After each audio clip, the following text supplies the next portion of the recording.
¿Cómo vivió esta experiencia si no le dio miedo? Yo me asusté por ella. Ajá, pero María Horna. ¿O no? María Horna, ¿cómo estás? Desde Ecuador. ¿Cómo estás, María? Qué bueno verte. ¿Cómo estás, Katia? ¿Cómo estás, Santiago? Muchas gracias.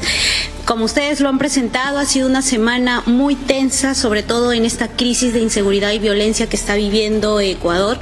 Y bueno, es una comisión muy riesgosa, no solo para nosotros, sino para todos los medios extranjeros que llegaron hasta Guayaquil, donde fue el epicentro de toda esta conmoción que se dio a raíz de que el presidente Daniel Noboa declaró estado de conflicto interno, ¿no? Esto generó una serie de reacciones entre las organizaciones criminales y digamos que el escenario más fuerte fue el secuestro y el allanamiento al sede de televisión del canal más importante, digamos así, de Ecuador, TC Televisión, ¿no?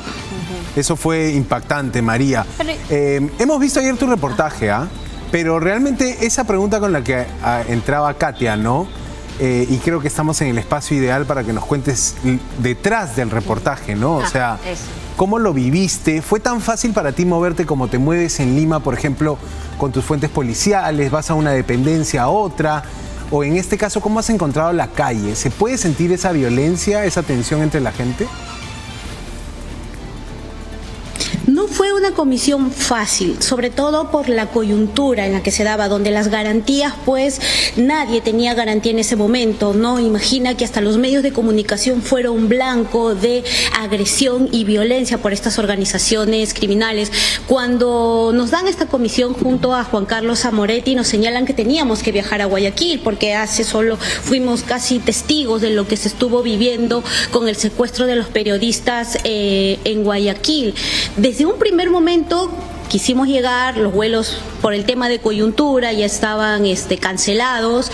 La única opción era viajar hacia Tumbes y luego salir por la frontera, la carretera con la autopista, llegar hasta Guayaquil. Pero hasta ahí también fue algo complicado, porque dada la situación y dada que se estaba dando un conflicto interno armado, donde las garantías también a veces para la ciudadanía pues no están muy claras, entonces cuando llegamos ya a la frontera, ningún medio de transporte quería movilizarnos hasta la zona, es decir, y eso fue clave, porque ninguna agencia de transporte que normalmente circula por esa vía estaba funcionando, ¿no? Entonces buscamos movilidad particular, tampoco querían ir, porque si bien es cierto, el gobierno dio las garantías de que la policía iba a salir, que las Fuerzas Armadas iban a salir, pero también va corriendo la información que a veces es difícil de corroborar, de que estaban quemando carros en la carretera, de que estaban asaltando. Entonces obviamente un transportista cuyo único vehículo es su medio económico nos decía, no, yo no voy a viajar hasta Guayaquil.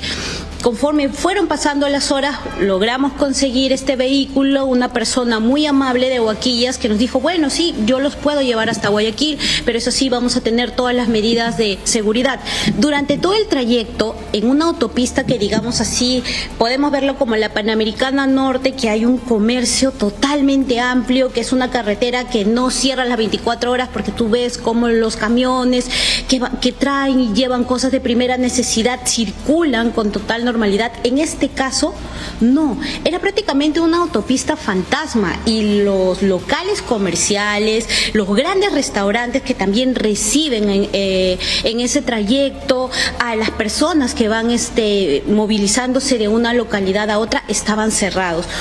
Uno que otro que estaba abierto estaba completamente vacío y contrataron seguridad particular y los veíamos con armamento largo, que nos llamaba la atención, porque si bien es cierto, acá en la ciudad hay mucha seguridad particular, pero tampoco es que las personas estén paradas en las puertas de los locales con su armamento, un armamento que llame la atención. Sin embargo, allá sí vimos eso y parecía totalmente natural. Ese es el primer trayecto, ¿no? Que fue un poco complicado. Nosotros también con las medidas medidas de seguridad, con la preocupación de hasta qué tramo llegaremos. Llegamos hasta Guayaquil y el escenario de Guayaquil también fue completamente sorprendente porque era una ciudad fantasma. Llegamos a las 9 de la noche y a pesar que el toque de queda se decretaba recién de 11 a 5, la ciudad estaba vacía, no había nadie en la calle. Y es una ciudad turística. Vimos policías, fuimos a las Fuerzas Armadas, entonces era así como si nosotros nos estuviéramos movilizando en tiempos de pandemia, o sea, no había nadie en la calle. Y esto es algo que realmente nos llamó la atención si es que tomamos en cuenta que Guayaquil es la segunda ciudad económicamente activa más importante de Ecuador, porque en Guayaquil está el puerto y es una ciudad muy turística, muy alegre, que cuando hemos conversado con las personas que viven ahí dicen que el turismo es las 24 horas porque tienen un malecón muy bonito que está cerca al río, el teleférico, hay toda una sensación de alegría en torno a Guayaquil cuando son tiempos de calma, digamos así, que esa noche se perdieron. Entonces sí fue algo que nos llamó la atención porque no estábamos en tiempos de pandemia, sino estábamos en tiempos de guerra. Y obviamente cuando nos encontramos con algún policía o miembros de las Fuerzas Armadas también nos pedían que nos cuidemos, que no nos expongamos, porque si bien es cierto, era todo un tema con las organizaciones criminales, también había el peligro de que estas organizaciones reaccionen contra los medios de comunicación, como lo hemos visto con el tema de TC Televisión, ¿no? Entonces, fueron momentos, sí, la primera noche fue un poco complicada porque estuvimos buscando lugares donde quedarnos, una zona que nosotros no conocíamos. Felizmente, muchas personas que estaban cerca, alrededor de los locales, que todavía tenían que trabajar, nos ayudaron y nos pudieron decir dónde podíamos ubicarnos, ¿no? Y desde ahí ya comienza una serie de eventos en la cobertura, porque teníamos que ir a buscar información con la policía de Guayaquil, con la Marina, que en todo momento iban dando avances de las capturas y de los operativos. Ahí te estamos viendo en acción, María.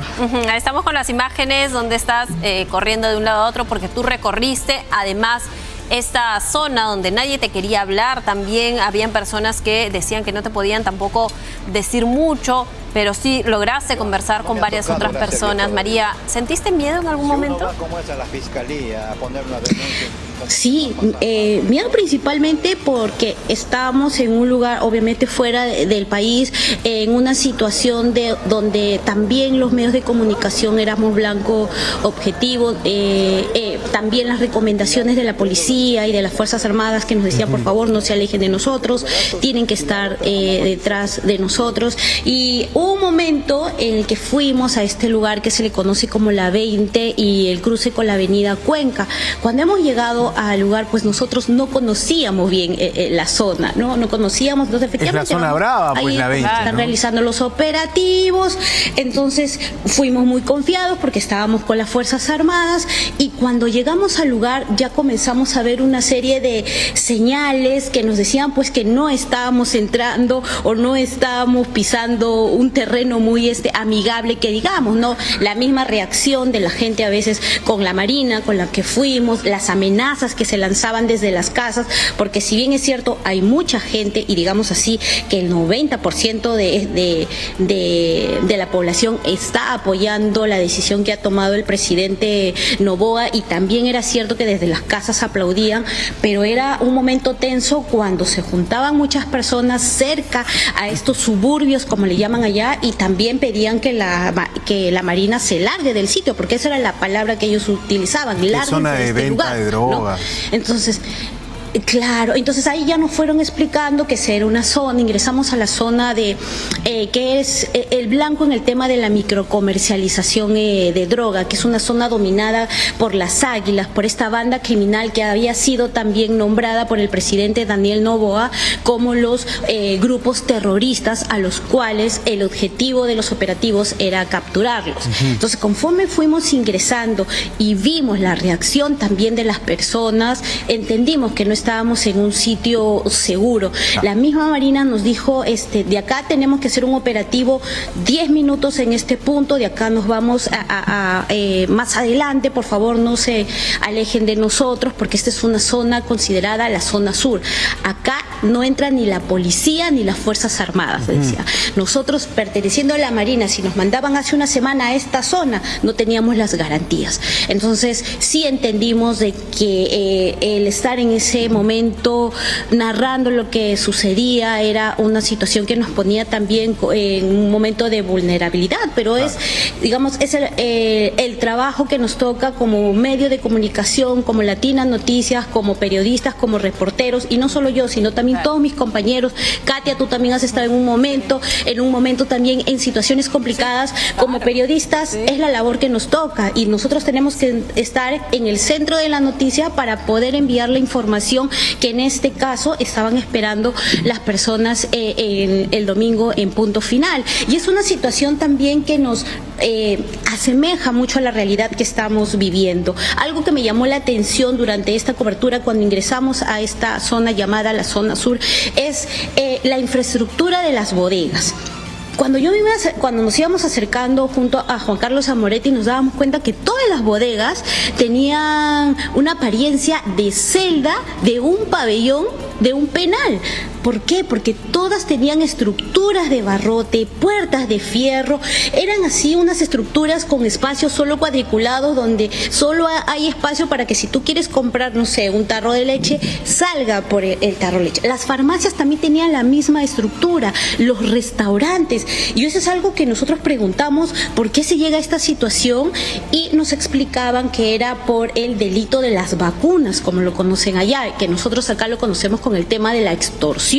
No había bodega que no haya denunciado que era extorsionada por estas organizaciones criminales que se han visto empoderadas por el financiamiento tanto armado como económico de las grandes mafias de narcotráfico, ¿no? Entonces, conversamos con los dueños de estos negocios y nos señalaban que efectivamente muchos eran extorsionados. ¿Y por qué se veían obligados a poner todo este resguardo de seguridad? Porque cuando ellos no hacían caso a esas peticiones, también hemos mostrado en los videos, venían, y es la misma situación que se ha dado a veces acá, le colocaban un artefacto explosivo y dañaban toda la estructura externa de estos negocios.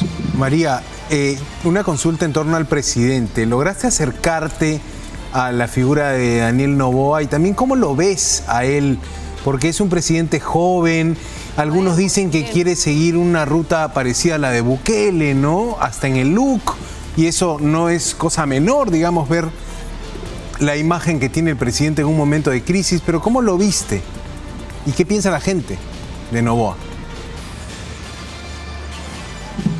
A pesar de la situación de inseguridad que se está viviendo y el temor de las reacciones de las organizaciones criminales, porque si bien es cierto estamos en una primera fase donde en un primer momento pues supuestamente han retrocedido, supuestamente las Fuerzas Armadas han logrado que replanteen este primer plan de ataque que habían tenido, hay también el peligro de que vayan a reaccionar no ahora, sino en las próximas semanas, y eso es algo que los ecuatorianos lo tienen muy presente. Pero a pesar de ello, todos los ecuatorianos están apoyando la decisión del presidente Noboa. Como les decían, cuando pasamos con las Fuerzas Armadas, aplaudían, les daban mensajes y se mostraba toda una situación de que continúen con esta serie de operativos, porque lo que ellos también quieren es encontrar un estado de paz, o digamos que no tengan que estar asfixiados de una manera como se encuentran ahora con el tema de la inseguridad ciudadana. Sí logramos acercarnos, ver al presidente Noboa,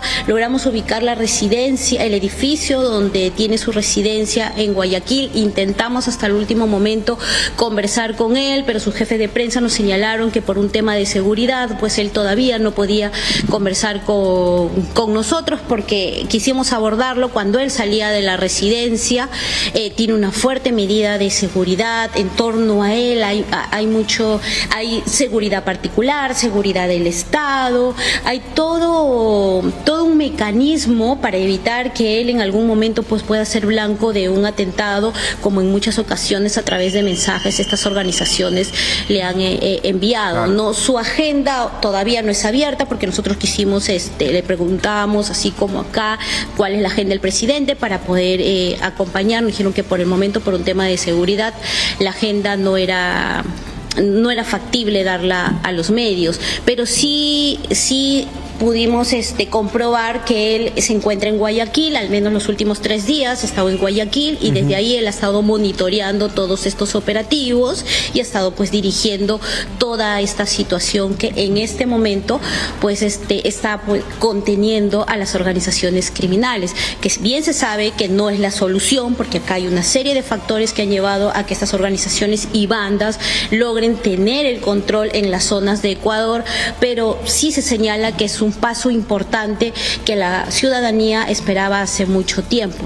María, y respecto a la cobertura en general, tú como periodista peruana, ¿tenías más dificultades que la prensa ecuatoriana? De hecho, hay una desventaja cuando vas a un país nuevo, donde no se maneja, digamos, el lenguaje peruano, etcétera. Pero ¿qué pasaba con la prensa extranjera a diferencia de la prensa ecuatoriana? ¿O todos tenían las mismas dificultades en general? Porque ha sido bastante difícil también hacer una cobertura en un conflicto armado interno, como lo ha denominado el gobierno ecuatoriano, y el decreto de un estado de excepción. En esta ocasión no hemos tenido una dificultad en el tema de que se nos haya restringido información. Íbamos a, digamos así, allá le llaman el cuartel modelo de la policía, pues si bien es cierto la atención no era inmediata, teníamos que esperar, pero sí se nos brindaba la información. Los primeros días sí fue complicado el hecho de poder acceder con ellos a estos operativos, porque si bien es cierto ellos llegaban con la orden de poder actuar en contra de las organizaciones criminales, lo que nos señalaban que también era una responsabilidad poder trasladarse con los medios de comunicación, porque eso implicaba que también nosotros teníamos que estar bajo su resguardo. Pero como fueron ocurriendo también algunos señalamientos que en estos operativos también se podrían vulnerar los derechos de personas que a lo mejor pues no están inmersas en ningún tipo de delito, pero pueden puede ocurrir en cualquier momento algún tipo de enfrentamiento o malentendido, como que fueron permitiendo que podamos acompañarlos. En este caso nosotros acompañamos a la Marina, que fueron un poco más asequibles en el tema de llevarnos a algunos distritos, ¿no? Mira qué interesante. María Horna, periodista de Punto Final, contándonos su experiencia en el reporteo en Ecuador después de una semana muy movida. María, probablemente estés todavía unos días más en toda esta zona norte viendo qué pasa. Estamos atentos a tus próximos reportes. En el Buenas ya sabes que más que bienvenida, María, así que cada vez que tengas ahí el detalle extra, el dato extra, el lado B, el comentario de la reportera, quizá un poco lo que no se ve en el reportaje aquí, bienvenida, María, para contarnos más. Excelente trabajo, además, el que has realizado en Ecuador. Felicitaciones por ello. Éxitos, María. Gracias. Gracias, María. Ya vuelves a Alerta María, al digital también, de Latina Noticias, ¿no? Sí, ya volvemos.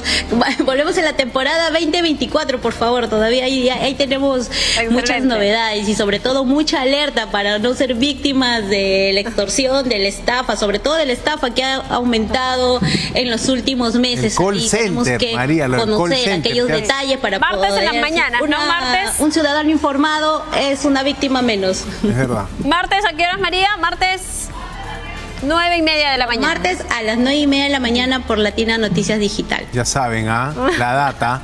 2024, nueva temporada. Nueva temporada. Gracias, María Horna. Felicitaciones nuevamente. Excelente trabajo. Un abrazo, cuídate.